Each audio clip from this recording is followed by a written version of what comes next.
COVID-19 isn't the only bug you'll need to worry about this summer. When you're enjoying your outdoor activities, beware of ticks. They are a parasite. They eat the blood of mammals. They're typically as small as a mustard seed, or a sesame seed is the classic thing that people say. So they're actually quite small, and they can be hard to see. Ticks live in mostly grassy areas outdoors.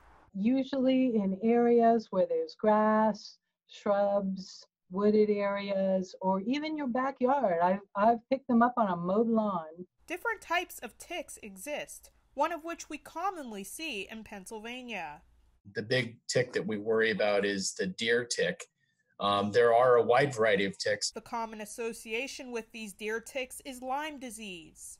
Lyme disease is a relatively recently identified disease. So it's named after Lyme, Connecticut, where a series of mothers noticed that their children were getting sick in the 1970s and 1980s. Lyme disease isn't the only disease that ticks can carry.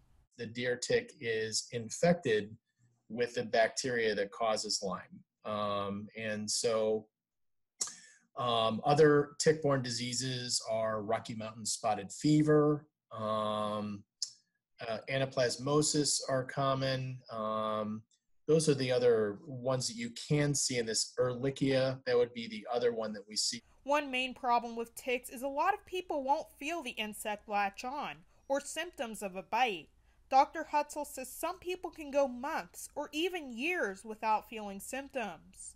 Some people can be bitten with a tick and really have no symptoms at all until the Lyme disease presents pretty late. If you're lucky, you'll get the classic is what's called a bullseye rash, where there will be clear in the center and a red circle around it.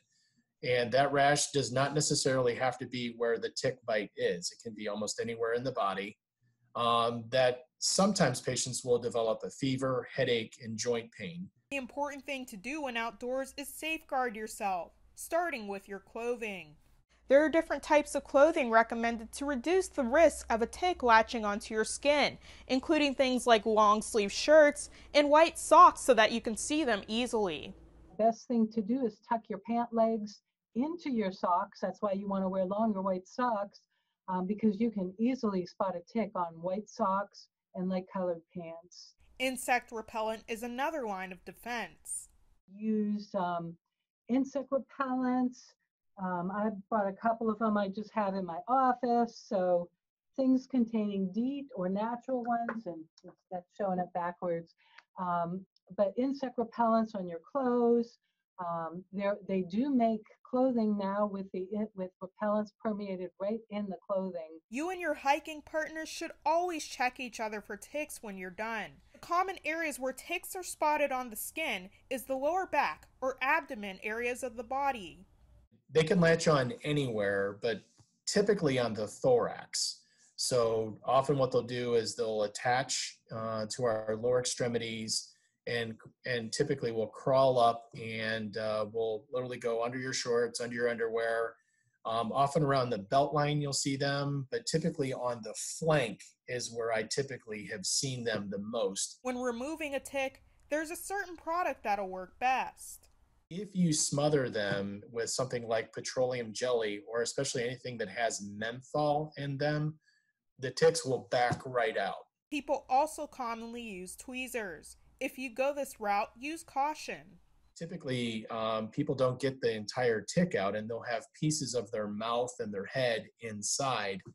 But if you are going to pull the tick out, you want to get your tweezers down as far as you can towards the very base of the head and pull. You have to pull pretty hard, because when they burrow in, they really latch. Unfortunately, removing the tick doesn't mean you're in the clear. You want to contact your provider, because typically we will start them on antibiotics if the tick has been embedded and engorged, especially if you have that classic bullseye rash. Untreated, Lyme disease can be fatal. If you want more information, there are resources online to help. I do encourage people, if they have questions about it, the CDC has an excellent website. It's specifically talking about Lyme. Ticks can be scary, but don't let these insects stop you from enjoying the sun. Don't let it stop you from enjoying the outdoors. especially during this time when we can't do much fun. We have to stay in our offices, in our homes. Just remember to be safe and follow important precautions so you can hopefully have a tick-free experience. Odessa Meredith, YourErie.com.